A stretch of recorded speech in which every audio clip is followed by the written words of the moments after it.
రాష్ట్ర స్థితిగతులు ఇప్పుడు ఎటు చూసుకున్నా ఇప్పుడు బీజేపీ వాళ్ళు కాంగ్రెస్ వైపే విమర్శించే ఒక పని. ఇప్పుడు మోడీ కూడా అంటే తేపకు ఇన్నిసార్లు ఎప్పుడు రాలేదు. ఏ ప్రభుత్వం ఉన్నా ఒక ప్రధానమంత్రి ఇన్నిసార్లు తెలంగాణకు రాలేదు. వస్తుండు అంటే వాళ్ళు గట్టిగా ఏదైనా సరే ఈసారి పట్టాలి, 17 పట్టాలి, మేము ఏందో చూపెట్టాలనే ఒకటి. ఇంకొకటి లేదు, కొంతమంది కాంగ్రెస్ ఎమ్మెల్యేలు ఆయనకు ఆల్రెడీ అందుబాటులో ఉన్నారు, తీసేసుకొని అవిశ్వాసం పెట్టి ఈ ప్రభుత్వాన్ని అడగొడతామనే మాటలు మాట్లాడుతున్నారు. అది ఎంతవరకు సాధ్యమవుతుంది అనేది నేను అడగదలుచు. ప్రజలు ఇచ్చిన ప్రభుత్వం పడగొట్టడం అంతా సాధ్యం కాదు. ఏంటంటే జనాలలో ఏదో అది లేపుతున్నారు కొత్తగా, జనాలలో కాంట్రవర్సీ తీసుకురావడానికి ప్రభుత్వాన్ని కూల్చబోతాను ఇది అది అని ఏదో చెప్పబోతున్నారు. కానీ ఇక్కడ ప్రజల్ని నిలబెట్టిన ప్రభుత్వం మీరు కూలగొడితే ప్రజలు ఏం ఊరికే చూసుకుంటుంటారు ఇక్కడ. అంటే నాయక ఎమ్మెల్యేలు కొనుక్కుంటాం తర్వాత అవిశ్వాసం పెడతాం. ఒక్కసారి జరిగిన అన్యాయం ఇప్పుడు టీఆర్ఎస్ ప్రభుత్వం కాంగ్రెస్ ప్రభుత్వాన్ని లేకుండా చేయాలనే ఒక దురుద్దేశం వల్ల, అంటే ఇటు బీఆర్ఎస్ వాళ్ళు బీజేపీ వాళ్ళు ఒకటే అంటావా? ఇట్లా 100% ఒకటి. వాళ్ళు వచ్చేమో వీళ్ళు ఒకటి అంటారు, వీళ్ళు వచ్చేమో వాళ్ళు ఒకటి అంటారు. ఏంది అట్లా కదా, కడిగిన ముత్యం లెక్క వస్తారు కూడా పోతుంది. అవును, కడిగిన ముత్యం లెక్క అంటే వస్తా అండి ఎందుకు చెప్తాది మనకు, వాళ్ళు ఇద్దరు ఒక్కటి కాబట్టి చెప్తాది. అంటే బేబీగా ఉండేది భయం ఏం లేదు. ఎలక్షన్ల తర్వాత నాకు తెలిసి కవితను ఈ ఎలక్షన్ల కోసమే అరెస్ట్ చేసింది. అంటే ఎందుకు అంతకుముందు ఈ స్కామ్ గురించి తెలిసినా కూడా చేయకుండా? స్కామ్ గురించి తెలియదా? అవును, కాళేశ్వరం స్కామ్ తెలియదా? అవును. మరి అప్పుడే ఎందుకు చేయలే? జస్ట్ ఇప్పుడు ఎంపీ ఎలక్షన్ రాగానే ఏదో జరిగిపోయినట్టు, ఏదో జరిగినట్టు కథ. ఇప్పుడు ఎందుకంటే ఈ ఎలక్షన్ అయిపోయిన తర్వాత మళ్ళీ వాళ్ళు ఆటోమేటిక్గా వాళ్ళు ఒకటైపోతారు. అవును మరి. సో మరి అంటే ఈ రాజకీయ నిజంగానే ఇది ప్రభుత్వం ప్రజలు ఇచ్చిన ప్రభుత్వం అనుకుందాం.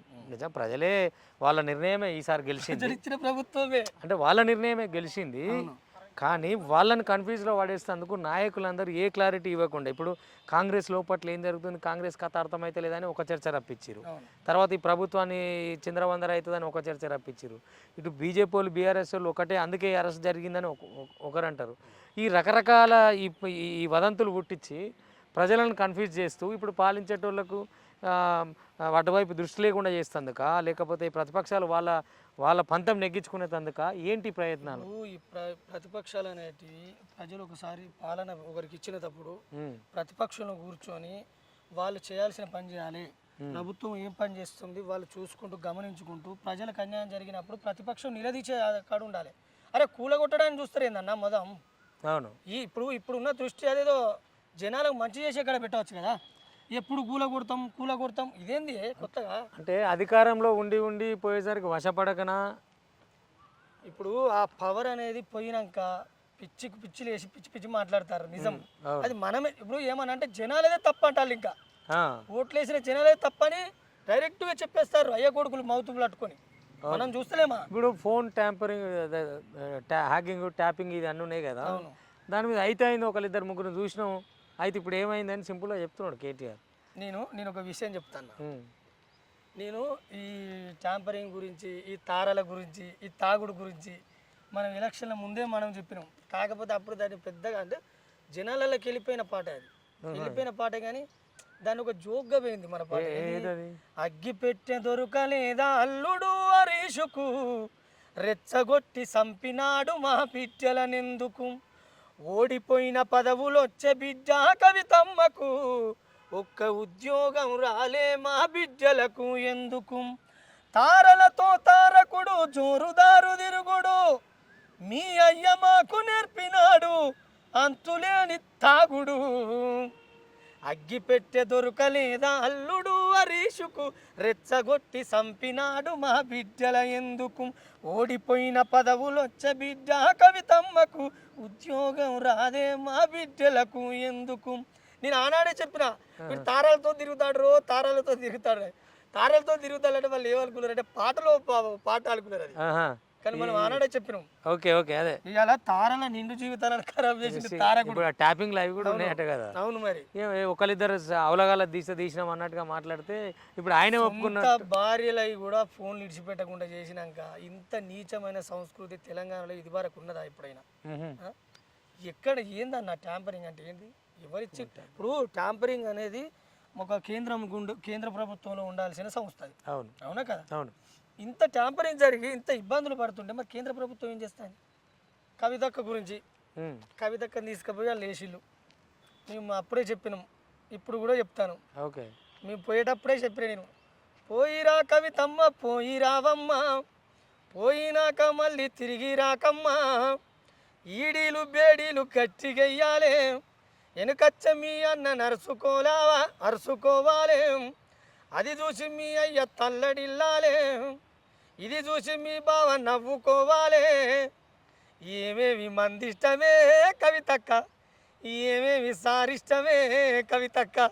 గింత పాగేందుకే అర్థం. అంటే అన్న పగాని కాదు కానీ ఇక్కడ ఏం చేసిందంటే, ఒక తెలంగాణలో ఒక ఆడతల్లి చెయ్యని ఒక ఆడతల్లి చెయ్యని బిజినెస్ ఇది, చెయ్యకూడని బిజినెస్ ఇది. అవునవును. అవునా కదా? అవును. మరి అంటే అలాంటి తెలంగాణ నుంచి ఒక స్త్రీ లిక్కర్ స్కామ్ లో ఇరకడం అనేది ఇదే మొదట మొదటి ఇది ఇది దగ్గరకు ఇది మొదట, ఇదే చివరి కూడా కావాలి ఇక. అవును, ఇదే చివరి కూడా కావాలని నేను కోరుకుంటున్నా. ఎందుకంటే మన తెలంగాణకు అప్రతిష్ట అది. అవునా కదా? మరి అట్లయితే నేను ఏమంటున్నా అంటే, తెలంగాణలో ఇలాంటి పరిస్థితి వచ్చి ఆడపిల్లలు ఇవాళ తల్లులో తాలిబొట్లు తెగడానికి కారణం ఎవరు? 2000 రూపాయల పెన్షన్ ఇస్తాలన్నా, పెన్షన్లు పెరిగినాయి, వితంతు పెన్షన్లు పెరిగినాయి తెలంగాణలో. ఎందుకు పెరిగినాయి? ఫస్ట్ దాన్ని అడుగు, అది అడుగు జనాలను. వితంతు పెన్షన్లు పెరిగినాయి, అవును. దేనివల్ల పెరుగుతాయి?